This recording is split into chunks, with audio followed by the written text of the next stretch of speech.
السلام عليكم على كل اللي بيشوفونا. ان شاء الله النهارده هعمل رز الريزو اللي بناكله مع الفاست فود والكنتاكي. وان شاء الله باذن الله هنعمله بطريقه سهله ومبسطه، وان شاء الله تعجبكم. المقادير هتتكون من نص كيلو رز منقوع،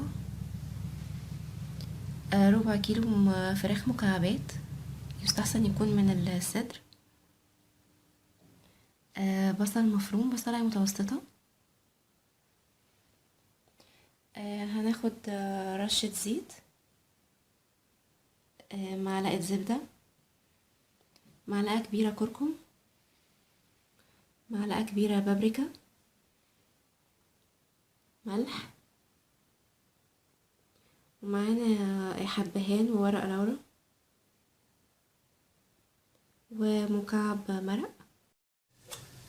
حطيت الزبدة، وحط زيت كمان،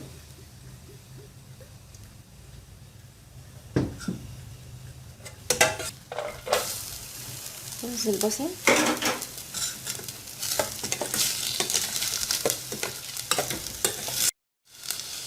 وهنزل عليهم على طول الفراخ.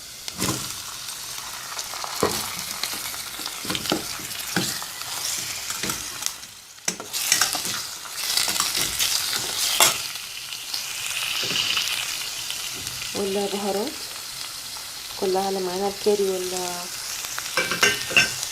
والكركم والبابريكا.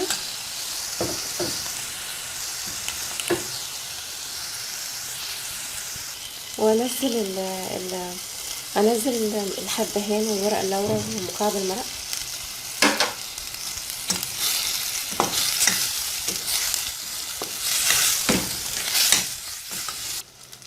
انا شلت جزء من الفراخ علشان ابقى احطها على الوش، هي استوت. انا نزلت الرز على الفراخ، نحورهم شويه مع بعض.